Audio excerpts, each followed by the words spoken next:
অসুবিধা হচ্ছে না। ঈদে মিলাদুন নবী পাইল কই? বাতিল 72। ভালো করে আপনারা শুনে যান এবং ইন্টারনেট রেডিও থেকে সবাই শুনুন। এখানে হাজার হাজার মানুষই শুধু নয়, দেশ বিদেশ থেকে যারা বসেছেন, পুরুষ মহিলা যিনি ইনসান, সবাইকে অনুরোধ করছি দলিলগুলো মুখস্থ করুন, নোট করুন, লিখে রাখুন, রেকর্ড করুন। একটি দলিল যদি ভুল হয় ডক্টর আশরাফ সিদ্দিকী তওবা করতে রাজি আছে ইনশাআল্লাহ। আপনারা শুধু তো ভুলই বলে গেলেন। বাতিল 72 ফেরকা বলে দুনিয়ার মানুষ আমার নবীর পক্ষে যখনই অর্থ ব্যয় করে তখনই বলে বেদাত, তখনই বলে শিরক, তখনই বলে হারাম। এই সমস্ত ফতোয়াগুলি কেন দেওয়া হচ্ছে? ঈদে মিলাদুন নবী সাল্লাল্লাহু আলাইহি ওয়াসাল্লাম সম্পর্কে যেই কথাটা আমি বলতে যাচ্ছিলাম বোঝার চেষ্টা করবেন ভাইয়েরা, খুব সহজভাবে বুঝুন। আল্লাহর হাবিব সাইয়্যিদুল মুরসালিন, ইমামুল মুরসালিন, খাতামুন নবিয়্যিন মুহাম্মদুর রাসূলুল্লাহ সাল্লাল্লাহু আলাইহি ওয়াসাল্লাম, ওনার ব্যাপার নিয়ে আমার আল্লাহর কোরআন বলেছে। আমি আগেই বললাম, একটু পড়ুন আমার সাথে। কুল বিফাদলিল্লাহি ওয়া বিরহমাতিহি ফাবিযালিকা ফালইফরাহু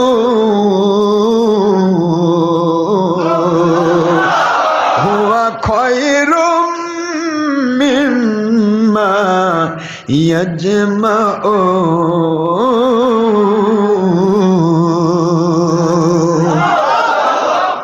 কোরআন শরীফের সূরাতুন ইউনূস আলাইহিস সালাম 58 নম্বর আয়াত শরীফ। কত জোরে বলেন? 58 নম্বর আয়াত শরীফ আল্লাহ বলেন, আয় আমার বন্ধু, আপনি আমার হাবিব, আপনি হলেন রহমাতুল লিল আলামিন। রহমাতুল লিল আলামিন নাজিল না হলে ফজল করম কোরআন নাজিল হতো না। সুবহানাল্লাহ বলেন না? এই জন্য আমি প্রথমে রহমাতুল লিল আলামিনকে নাজিল করলাম। কদ জাআকুম মিনাল্লাহি নূরুন ওয়া কিতাবুম মুবিন। আল্লাহ বলেন, আমি প্রথমেই 40 বছর আগে আমার নূর নবীকে পাঠাইলাম, 40 বছর পর আমি কোরআন পাঠালাম। এই জন্য নূর নবীর আলোর মধ্য দিয়ে পবিত্র কোরআন শরীফকে পাঠ করো, এটাকে আমল করো। তোমরা মানুষের মতো মানুষ হও। কোরআন ছাড়া আল্লাহ মানার দাবি যেমন অসত্য, নবী ছাড়া কোরআন মানার দাবি তেমনই অসত্য। জোরে বলুন সুবহানাল্লাহ। এই জন্য আল্লাহ কোরআন শরীফের সূরাতুল মাইদা 15 নম্বর আয়াত শরীফ দিয়ে ঘোষণা দিলেন, প্রথমে আমি নবীকে পাঠালাম, নূর নবীকে পাঠালাম, এরপরে 40 বছর পর কোরআন পাঠালাম। পৃথিবীর যে কোনো কিতাব হোক না কেন, সেটা কোরআনই হোক আর হাদিসই হোক, বাংলায় হোক আর ইংরেজি হোক, কিতাব পড়তে হলে আলোর দরকার আছে কিনা ভাইজান? আলোর দরকার আছে? আলো বন্ধ করে দেন, কিতাব পড়া যাবে? আল্লাহ বুঝাইলেন, আমার কোরআন শরীফ পড়ার জন্য আমার নূর নবীর দরকার। নূর নবী ছাড়া কোরআন শরীফ নাজিল করার সার্থকতা থাকে না। সুবহানাল্লাহ জোরে বলুন।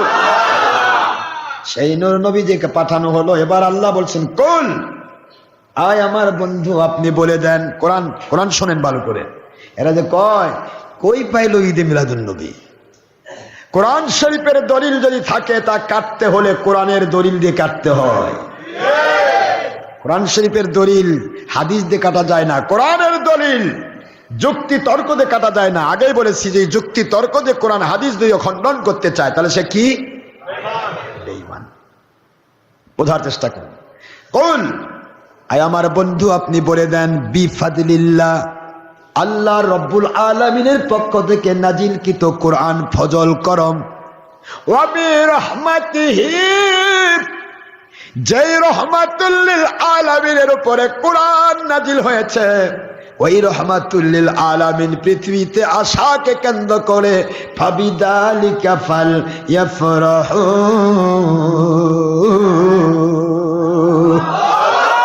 আমি আল্লাহ আদেশ করলাম বন্ধু, আপনি যে কোরআন নিয়ে রহমতের নবী নাজিল হয়েছেন, এই জন্য ফাল ইয়াফরাহু, তারা যেন খুশি প্রকাশ করে।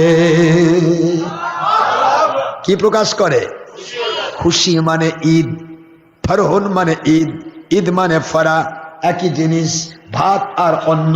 বুঝতে পারতেছেন?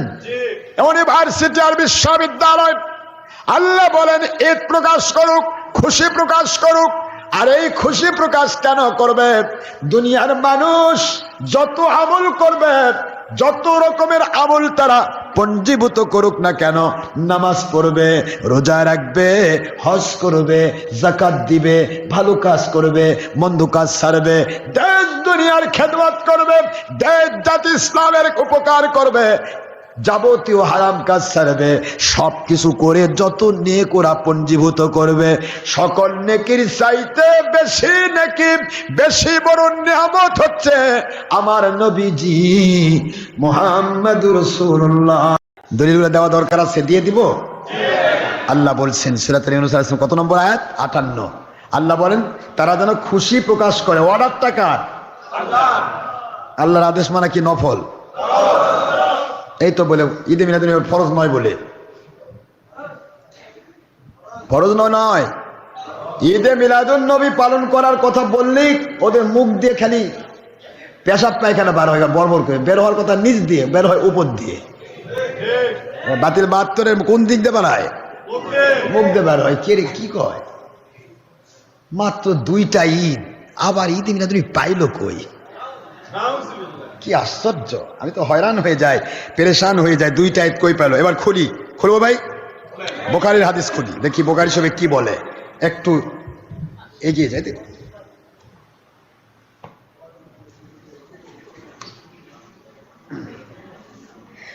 ভালো করে বোঝার চেষ্টা করবেন, কষ্ট হচ্ছে না তো? বুখারী শরীফের হাদিসে, এই হাদিস শরীফ এসেছে উমদাতুল কারি শরহে বুখারী,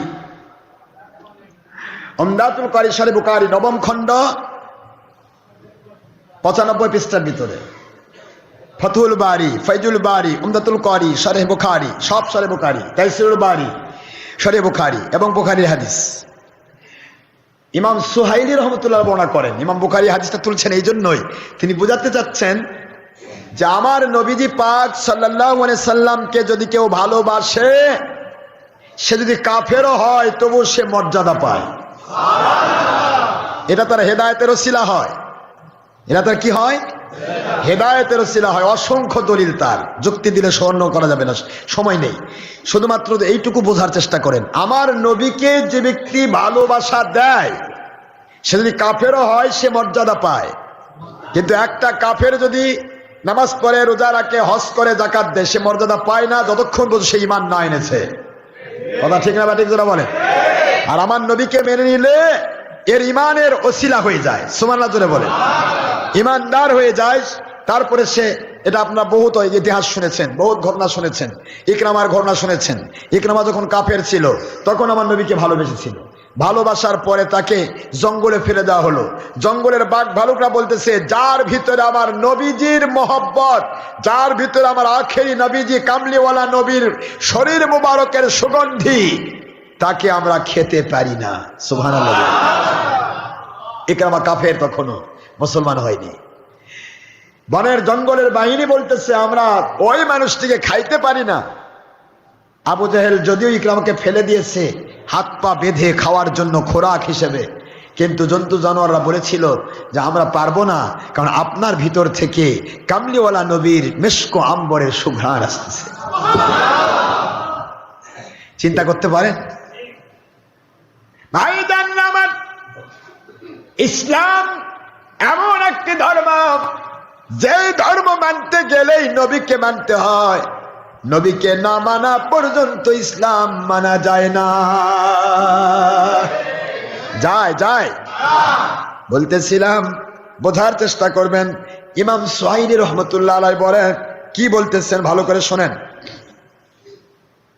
ইমাম সুহাইলি বলতেছেন, হযরত আব্বাস রাদিয়াল্লাহু আনহু ক্বালা, আব্বাস রাদিয়াল্লাহু আনহু বলেন, রাআইতু ফিল মানাম, আমি স্বপ্নে দেখলাম কি স্বপ্নে দেখলাম, আবু লাহাব জাহান্নামের আগুনের ভিতরে জ্বলতেছে। নাউজুবিল্লাহ বলে। 1 বৎসর পরে, আবু লাহাবের ইন্তেকালের 1 বৎসর পর আমি দেখতে পেলাম আবু লাহাব জাহান্নামের আগুনে দাউ দাউ করে জ্বলতেছে। আবু লাহাবকে আমি জিজ্ঞাসা করলাম, ইয়া আবা লাহাবিন, এ আবু লাহাব, তুই তো আমার নবীকে চিনতে পারলি না। লা তারিফ নবীনা মুহাম্মাদুর রাসূলুল্লাহ সাল্লাল্লাহু আলাইহি সাল্লাম, আল্লাহর নবীকে চিনতে পারলি না, আপন চাচা হয়ে তাকে মহব্বত করতে পারলি না। এখন তুই কি অবস্থায় আছিস? আবু লাহাব কাট্টা কাফির, যার উপর ভিত্তি করে লানত দিয়ে আমার আল্লাহর কোরআন শরীফের সূরা লাহাব নাজিল হয়ে গেছে। বিসমিল্লাহির রহমানির রহিম। তাব্বাত ইয়াদা আবি লাহাবি ওয়া তাব, মা আগনা আনহু মালুহু ওয়া মা কাসাব, সায়াসলা নারন দাতা লাহাবি ওয়া মুরাআতুহু হাম্মালাতাল হাতাব, ফি জিদহা হাবলুম মিন মাসাদ। আল্লাহু আকবার। সূরা লাহাব নাজিল হয়ে গেল। আবু লাহাবের উপরে, আবু লাহাব ধ্বংস হোক। নাউজুবিল্লাহ বলুন। তাব্বাত ইয়াদা আবি লাহাবি ওয়া তাব, আবু লাহাবের দুহাত ধ্বংস হয়ে যাক। নাউজুবিল্লাহ বলবেন না? শুধু আবু লাহাব না, আবু লাহাবের স্ত্রী সহ, তার সম্পদ সহ, কোনো কিছুই তাকে, মা আগনা আনহু, কোন জিনিসই তাকে কিয়ামতের দিন জাহান্নাম থেকে বাঁচাতে পারবে না। সায়াসলা, অবশ্যই ঢুকে যাবে না রং জাতা লাহাব, কঠিন জাহান্নামের আগুনে সে জ্বলবে। এত বড় কঠিন বাণী আমার আল্লাহর পক্ষ থেকে নাজিল হয়ে গেল আবু লাহাবের লানতের উপর ভিত্তি করে। কারণ আবু লাহাব আমার নবীজির উপর লানত করেছিল, বলেছিল ওয়াইলাক ইয়া মুহাম্মদ, নাউজুবিল্লাহ, হে মুহাম্মদ সাল্লাল্লাহু আলাইহি ওয়াসাল্লাম, তুমি ধ্বংস হয়ে যাও। আমার মালিক বলে, কে রে ধ্বংস হবে? কি আমার নবী? আমার আল্লাহ বলেন, তুই প্রথম যুদ্ধে, এই যে প্রথম যুদ্ধ আসতেছে, এই বদর যুদ্ধে তুই তোর পুরা সম্পদ সহ, তোর সন্তান, তোর স্ত্রী সহ তুই ধ্বংস হয়ে যাবি। জোরে বলুন সুবহানাল্লাহ। তো আবু লাহাবের ধ্বংসের বিষয়টা আল্লাহ কোরআনে বললেন।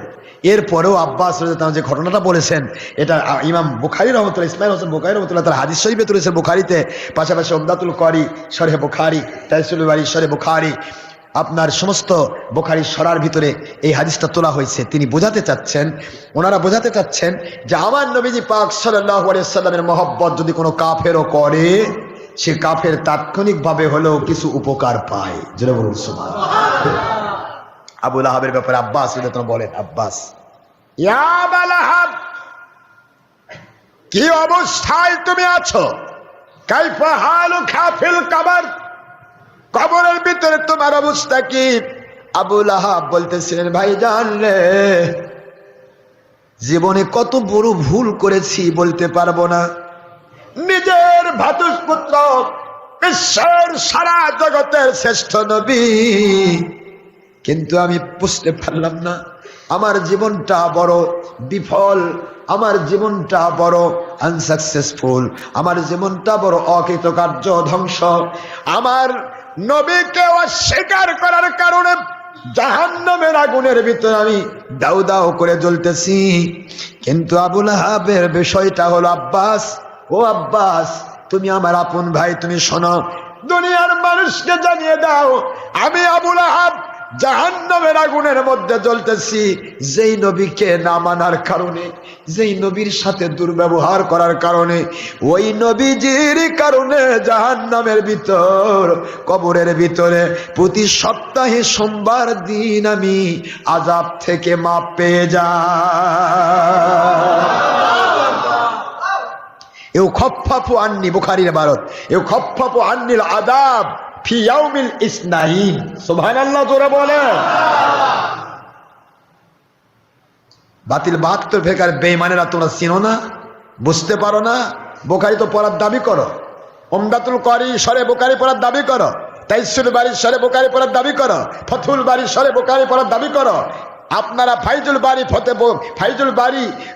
শরে বুখারী পড়ার দাবি করো, অথচ তোমরা বুঝতে চাও না আমার নবীজির মহব্বত করে কাট্টা কাফের আবু লাহাব সোমবার দিন জাহান্নামের আগুন থেকে নাজাত পাচ্ছে। পরিষ্কার সহিহ হাদিসের ইবারত, ইউখাফফাফু আন্নিল আযাব ফি ইয়াউমিল ইসনাইন, সোমবার দিন আমার থেকে সমস্ত আযাবগুলি লাঘব করে দেওয়া হয়। কি লাঘব করা হয়? আযাব। কিভাবে লাঘব হয়? হাদিস উমদাতুল কারি শরে বুখারীর ব্যাখ্যা করতেছেন বুখারীর ইবারতে এই পর্যন্ত। এবার ব্যাখ্যা করতেছেন আল্লামা কুস্তুলানী রহমতুল্লাহ আলাইহি, সুবহানাল্লাহ জোরে বলেন। ব্যাখ্যা করতেছেন, শুনুন দুনিয়ার মানুষ,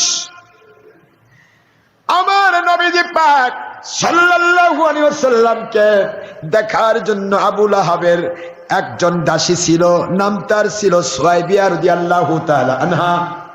সুয়াইবিয়া রাদিয়াল্লাহু তাআলা আনহা তিনি আমার নবীকে প্রথম নিজের স্তনের দুধ পান করাইছেন, এই জন্য সুয়াইবিয়াকে আমার নবীর ফার্স্ট দুধ মাতা বলা হয়। সুয়াইবিয়া রাদিয়াল্লাহু তাআলা আনহা তিনি আবু লাহাবের দাসী ছিলেন। আবু লাহাব চিনতে পারল না রত্ন, আবু লাহাবের দাসী আমার নবীকে চিনতে ভুলে নাই।